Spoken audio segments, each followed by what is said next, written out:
At 1 a.m., my parents texted, "We know you spent $520,000 to save our house. But your sister doesn't want you at Thanksgiving." I just replied, "Noted." That was the night they realized I was done being taken for granted. What happened next shocked them. Update 1. The text came at 12:43. Its glow slicing through the darkness of my downtown loft in Seattle.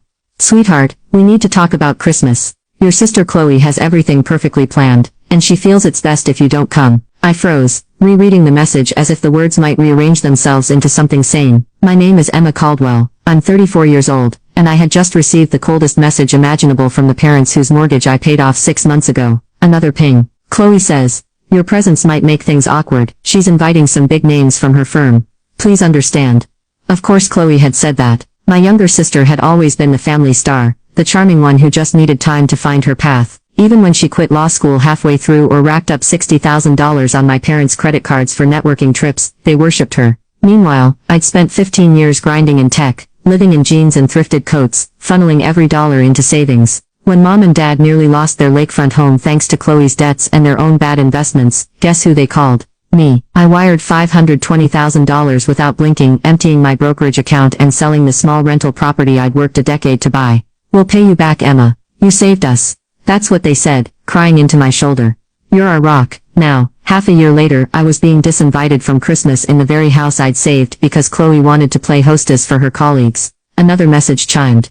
"Chloe's planned a sophisticated evening. She's really blossomed into such an elegant woman."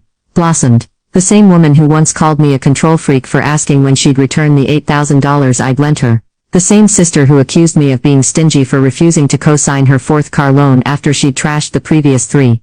They called it keeping the peace whenever I held Chloe accountable. When I spoke up about responsibility, I was negative.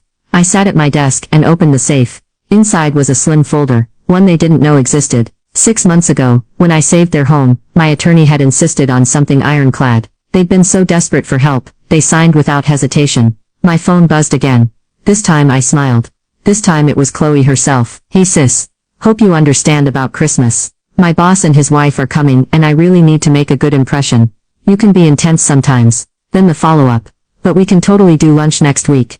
Intense. Because at our last family dinner, I'd suggested she start paying our parents back instead of spending her salary on designer handbags. Because I'd mentioned that maybe her 3rd job hop in 2 years wasn't the best timing to buy another luxury SUV. I sat at my desk, opened my laptop, and typed a single word into the family group chat. "Okay." Then I called my lawyer. "Mark, sorry to wake you, but start the proceedings." "The house?" he asked. "Yes. No, I don't want to wait until after the holidays." I could almost hear Chloe's voice in my head, laughing, calling me dramatic, telling mom and dad I was jealous of her success. But I wasn't being dramatic. I was done being the quiet one.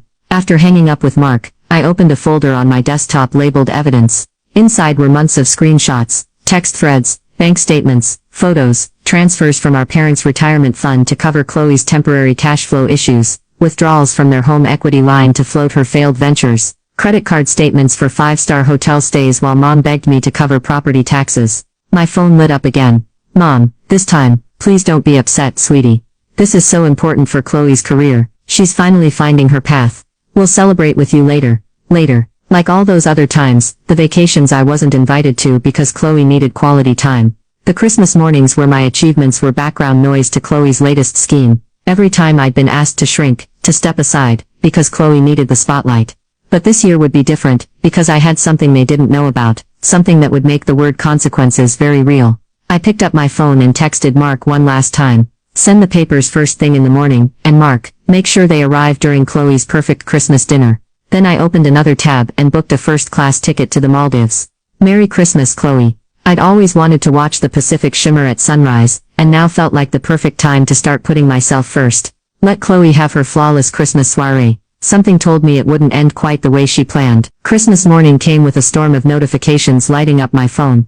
By then, I was already at SeaTac Airport sipping an oat latte in the first-class lounge. "What is this legal notice? Call us immediately." "Yeah, Emma, you can't do this to us. This is our home. You're insane. You're ruining everything, Chloe."